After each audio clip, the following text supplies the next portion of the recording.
Greetings and salutations, and this is Techrodot here, back with more Sonic Frontiers. And yeah, we are actually continuing on to Chaos Island, which we barely did anything in on the last video. We just kind of got a few Tails memory tokens and saw that Tails was trapped in a bubble like we did with Knuckles and Amy. And now we just are told what Tails memory tokens are, even though we've been collecting them. Interesting. I do think it's funny how the game does that. Like, it doesn't tell you what the memory tokens are until you know who you're freeing, you know? Or who you're trying to save. When you can collect them before that. It's a weird choice, honestly. Especially at this point in the game when, like, it's obvious who we're gonna save next because there's only one other person it could be. You know, still. It's just interesting to think about, I guess. So you're going to be watching me collect a few of those memory tokens because from this point on, I am trying to keep in a little more of the open zone gameplay in the videos because I've been cutting out a little bit too much of that lately, so I want to keep, like, enough of it in so you at least know how certain things are done, or you know certain things that were going on, you know, just enough to piece it together a little better, you know what I mean? Especially because on this island there's a certain Chaos Emerald that, like, is confusing to get to at first, and I'm pretty sure I kept in the clip for how you get to that Chaos Emerald. I'm pretty sure I did, and if I didn't, I'm gonna be mad at me. I'm gonna be mad at myself because I literally made a mental note a long time ago. Hey, okay, when you get to editing this video, you have to keep in the part that shows how to get to the Chaos Emerald. You gotta keep that in, just in case anybody watching the Let's Play is having trouble playing the game themselves, you know? Okay.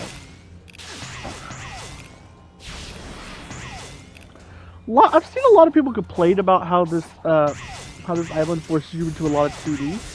It doesn't bother me that much, and a few of those people were like, well, it forces you into it, you can't get out, but most of the ones I've gone into, either I went into intentionally, or I got out of with a simple boost. So it's like, what are you complaining about? Like, hey? Like, I'm confused on that. I really am. Oh well. It's whatever. Chaos Island is definitely not my favorite island, but I don't think it's as bad as people keep complaining about. Like, I swear people just try to find the dumbest things to complain about. I'm like, boy. I think I've gotten trapped into a 2D section maybe once or twice when I wasn't trying to go into it and couldn't get back out. But once or twice is nothing. Like, I'm sorry, but it's nothing. It's still annoying that it happened, of course, but, like, it's not a big deal if it happens once or twice across the entire island. You know what I mean? And keep in mind, I went back and trophy hunted this game. So I went back to this island, cleared the entire map, and everything.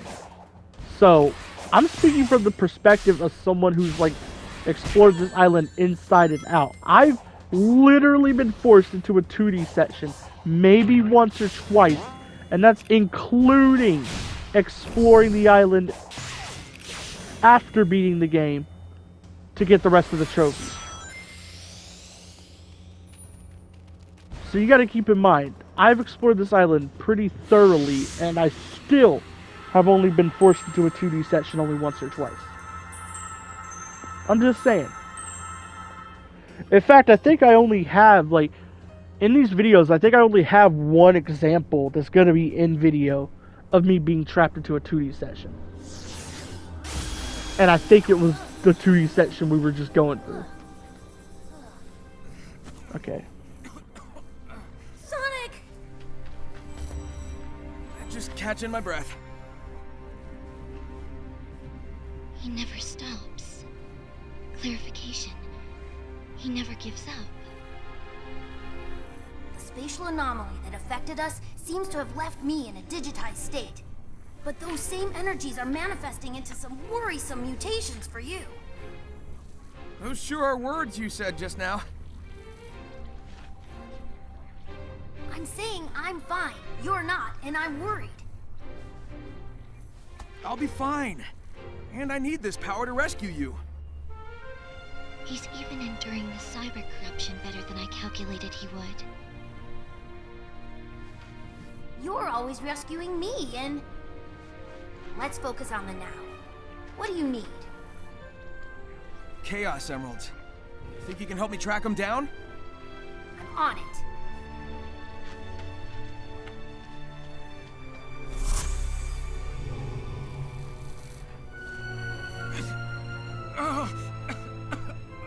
It's so sad someone so impressive will be lost in the end. It's not fair. Something I want to point out is I think I've said a couple times during this Let's Play that Sage has become one of my favorite Sonic characters. She's not my favorite Sonic character. I definitely have like 5 or 6 of them above her, but like, she's become one of my favorite Sonic characters. And this island, something I love about Chaos Island and the final island, well, no, something I love about the game in general going forward from this point is the things we get to see about Sage that I personally love. And that cutscene was one of them. Like, when Sage says it's unfair that someone so impressive will be lost in the end. Like, that right there is like a huge character moment. And it's... I don't know, it's kind of nice just seeing Sage feel bad that something's gonna happen to Sonic. Even though Sage's predictions may or may not come true. We'll see. I'm gonna keep it spoiler free, even though the game's been out for a month, and a lot of people have probably played it themselves, or what, like, but still. I don't want to spoil it too much, you know? If you're watching this Let's Play as your first exposure to this game, or if you're trying to play the game too, but you've gotten past this part so you're watching the Let's Play until it gets to the point where you're at, then I would say, to that I would basically just say, I don't remember where I was going, I'm gonna be honest. That I would basically just say that, that's why I want to keep it a bit spoiler free. I do spoil some small, very small details, and I do give a few hints, but that's not the point. I'm trying to keep from directly spoiling big events that happen in the story. This cyberspace stage ain't that bad. Now, the cyberspace controls are a little bit jank. I think we can all admit that. But there are a few cyberspace levels here and there that I feel like were designed really well around that jank. I think this is one of them. I think the one that was designed the best around that is definitely 4-1, and you'll see what I mean when we get to that. We'll be getting to that cyberspace level in like 4 or 5 videos, so like 4-1 is definitely like, I think, the best designed cyberspace level, but this one right here was also designed pretty well, I'm not gonna lie. I think that one was designed pretty well. So yeah.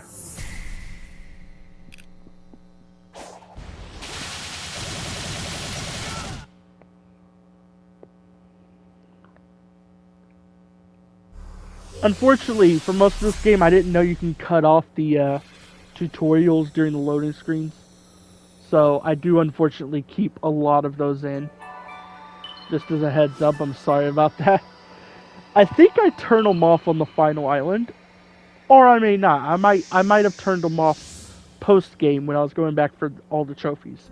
I have platinum in this game, as I've probably said before, but I don't think this is the Chaos Emerald I was talking about. I'm almost certain this isn't the Chaos Emerald I was talking about when I said there's one that's confusing to get to. I don't think it's this one. I think it's the second one. This one I'm pretty sure was really easy to get to. But Past B ain't going to it yet. Past B is going ahead and getting more vault keys so that we don't have to do something. You can do this game out of order if you want. Something I actually enjoyed doing a few times throughout this game was just like doing a few cyberspace levels in a row and then exploring the map for a long time and just seeing seeing how much stuff I auto unlocked by doing that. Because it's kind of annoying in a way to like get a Chaos Emerald and then be told, oh, you gotta go collect more vault keys for the Chaos Emerald vault. To me, eventually that got annoying, so by the time I got to Chaos Island, I just started like stacking. I just started like basically playing cyberspace levels back to back, just so I wouldn't have to like wait to get the next Chaos Emerald. It just feels a little faster that way, and it also just feels like a smoother gameplay loop to do it that way. To like play a 2 or 3 cyberspace levels in a row, get a bunch of vault keys, then explore the map for a while to get a bunch of memory tokens. It just seems like that's the best way to honestly play the game. And I wish I would have thought of doing that from the very beginning, because it would have been smart. I'm pretty sure I didn't start doing that until Chaos Island. So yeah, unfortunately I spent half the game just going back and forth in a slower gameplay loop, which is part of why this Let's Play had to be cut down so much. Because Chaos Island is only 3 videos long, and I didn't have to cut out much because of me doing it that way. Because of me, like, you know, doing it in a way where I play a couple cyberspace levels, then I explore the map for a while, then a couple cyberspace levels, and so on and so forth. Because I did it that way, Chaos Island is the shortest island so far for me out of my recordings. Like, I only have, like, it's the island I have the least amount of clips for. And the clips are all roughly like 20-something minutes. Whereas, like, with Chronos and Ares Island, most of the clips are like over 30 minutes. And the final island is kind of the same. Final Island doesn't have that many clips either, but it's like... The Final Island doesn't have that many clips either, it just kind of... It just has long clips, like the first 2 islands did. But for Chaos Island, it was a lot easier to cut it down, because most of the clips are like 20 or so minutes, so I only have to cut off like 10 minutes each video. And yeah, this is the Chaos Emerald I was talking about. Oh, I guess it was that Chaos Emerald, maybe? Wait, is the first Chaos Emerald on this island really the one that's hard to get to? Or is this just me collecting memory tokens? I don't know what's going on. Me and Past B aren't in sync at the moment. I apologize.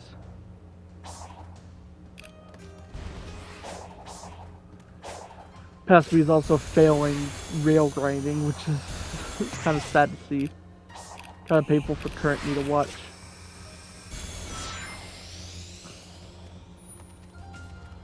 Yeah, they was just getting memory tokens, honestly. I don't think Past B was actually going to the Chaos Emerald yet. Past B does need to go for it, because we need to progress the story, but, you know, Past B ain't doing it yet. Okay, no, I'm pretty sure this is not the one you have to go out of your way for. There's one where you have to travel across, like, you have to travel across a grind rail to a smaller island, then across another grind rail to another smaller island, and then across another grind rail to another small island.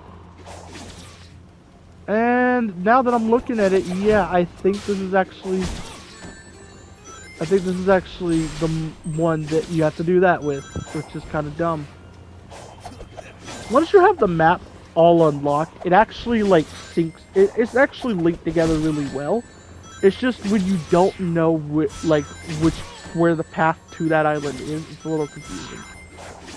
That's something I think the game should have did, because some games, when they give you a waypoint to something, they'll waypoint the path you gotta take rather than the location itself. And I think Sonic Frontiers should have did that with the Chaos Emerald vaults. At least for this one.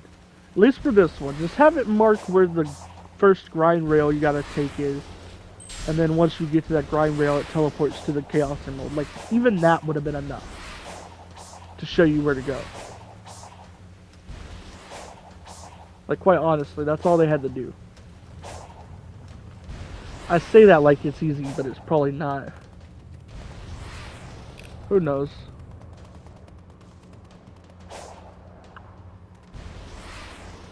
Okay, so we gotta go across these grind rails right here, I'm pretty sure. I think this is where the path starts, if memory serves me correct. So the ones we were just getting memory tokens on, I'm pretty sure these are the grind rails we gotta start from.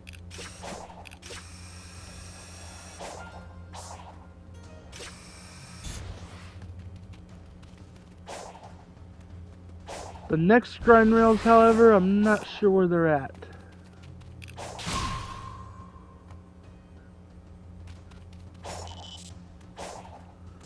Well, we're gonna be doing this little puzzle first, I think. Or not. Oh, the grind rails are over there. How do we get over there? I see them. I just gotta figure out how to get to them. Sorry if you hear my dog snoring in the background.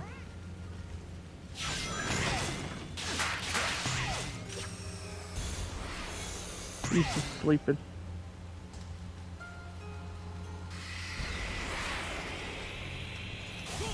Okay.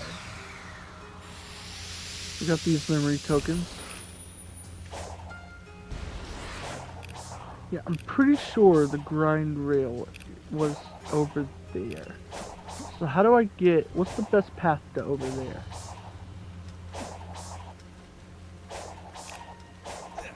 There we go, spring.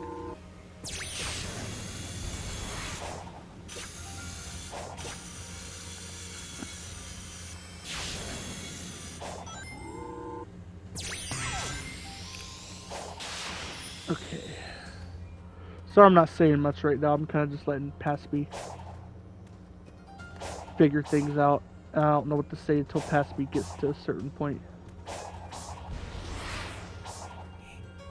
There we go, the grind rail. Right here. Let's get this purple coin real quick. Can never have enough purple coins. All I'm saying.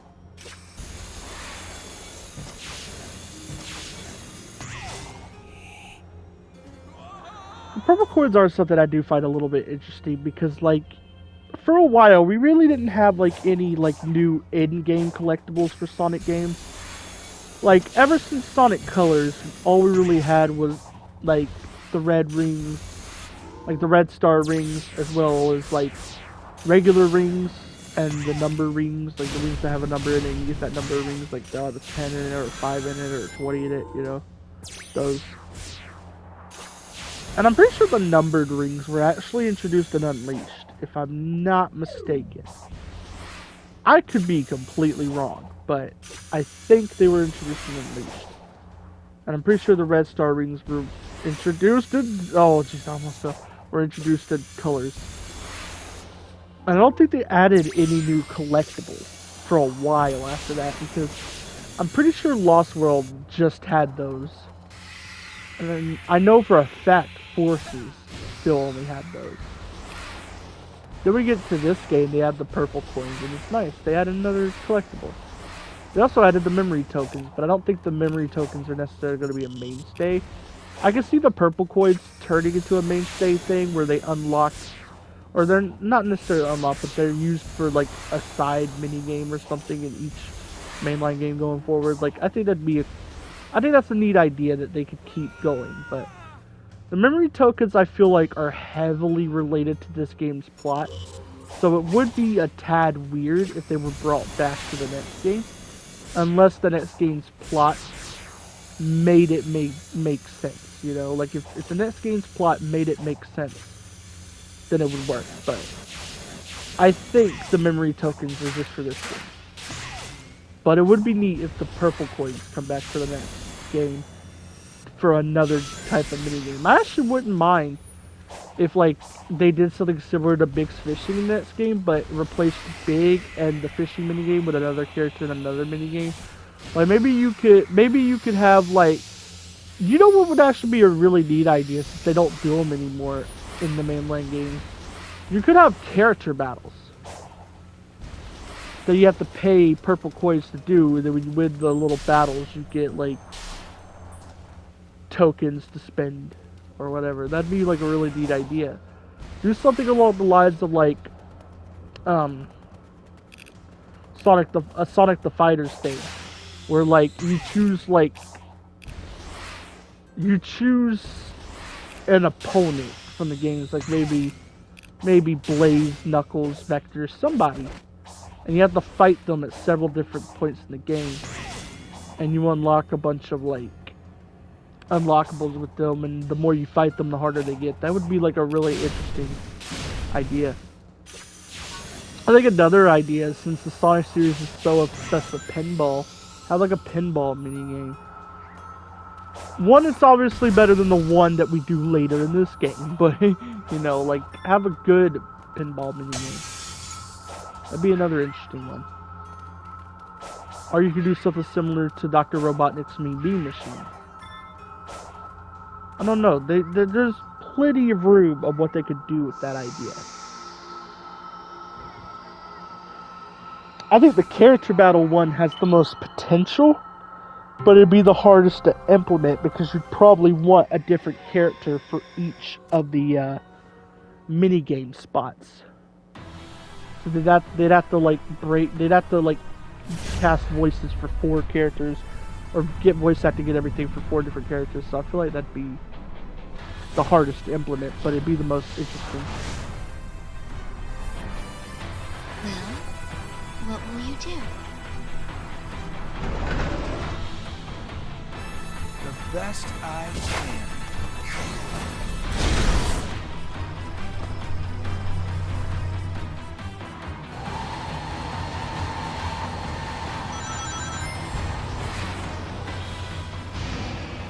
The thing I find weird about this one, we had a moment for this with Giganto and Wyvern as well, but with them you were only dealing with the Titan. In this one you're dealing with the Titan and Squid. And to me that's a tad weird in a way. I don't know why they needed Squid for this. I feel like you could have found a way to just make it work with the Titan, but oh well. I'm not complaining. This is probably the toughest one to get through and the most interesting one, but still, it's a tad weird that they had to use a mini boss in a Titan introduction type thingy. Excuse me. If you heard that. So yeah.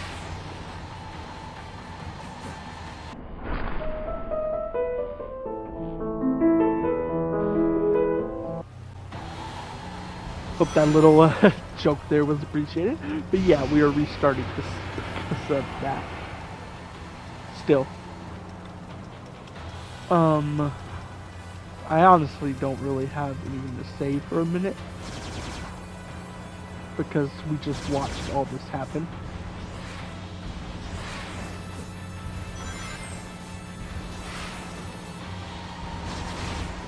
So I'm basically just watching myself catch back up to where I was.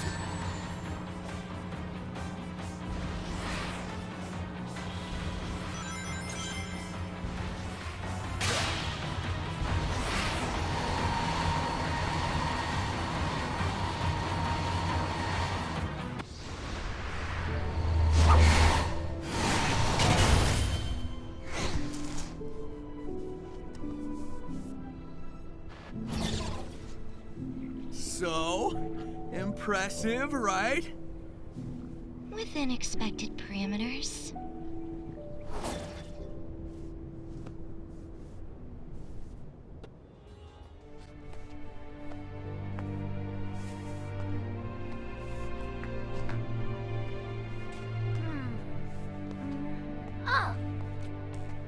What's that? I think it's an environmental analyzer. All of the ancient technology is networked to cyberspace. If I can get it back online, we can maybe get some answers. Whoa!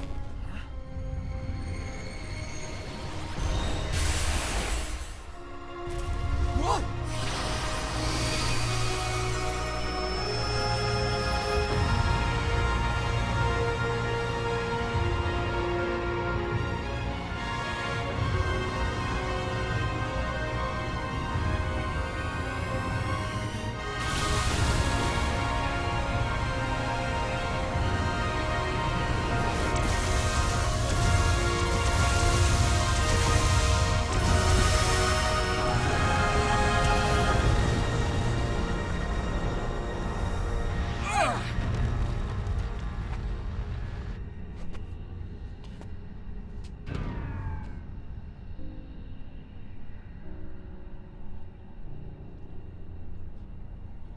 So, that was a thing. Whatever assaulted the island sure packed a punch. That was on par with Dark Gaia, easy. I feel like we need to find the emeralds pronto. Agreed. We'll rendezvous later.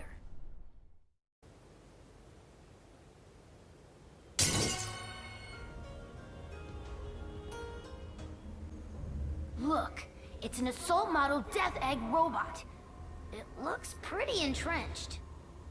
I'll take a look around. Let me know if you find anything. You don't see something like this every day. These things are tough to take down, even for me. Wonder what took it out. Maybe that ghost girl. Hey, Sonic, I found a remote control panel. It's still online. Well, let's see what Eggman was trying to do with this thing. And if it goes bad, you can shut it off. I know I said I would keep some more open zone gameplay in going forward, but honestly, most of the gameplay between those 3 cutscenes was just going from point A to point B. I didn't really need to collect anything or anything like that in the middle of that, so that's why I just kind of edited those 3 cutscenes to be back to back like that. So yeah, that's when an edit like that happens, there probably wasn't anything going on in between. I'm just going to tell you that now. 'Cause all I was doing was going from point A to point B. There wasn't any, like, hard to figure out stuff I needed to show off in case anybody needs help with it, like there was with the Chaos Emerald. There wasn't really anything necessary to keep in there. But yeah.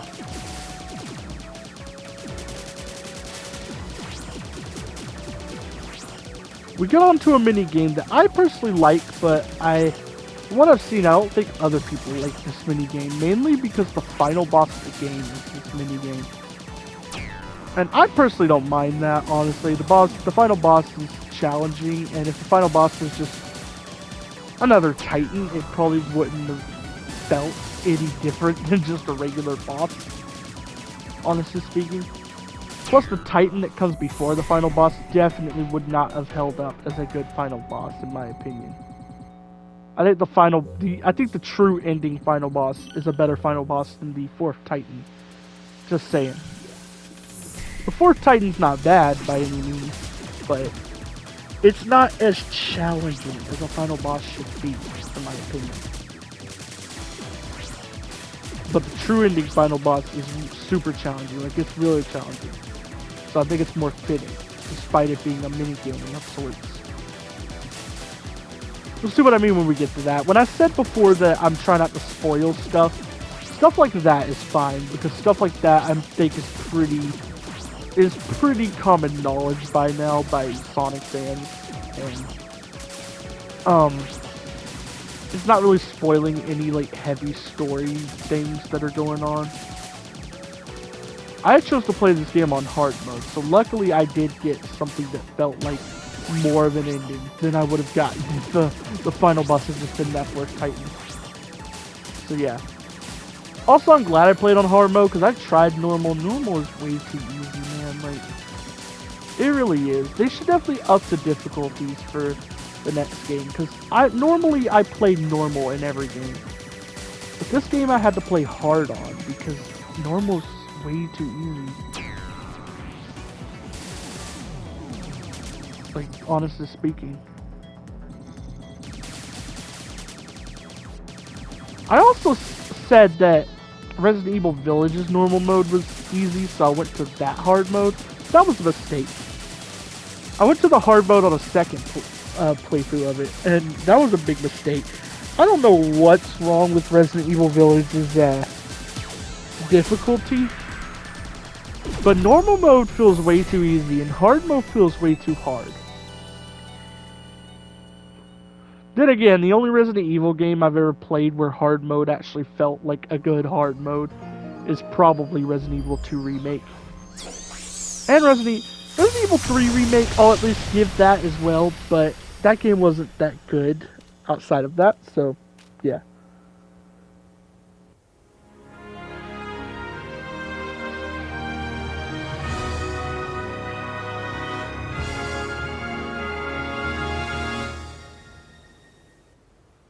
Whew, that did the trick.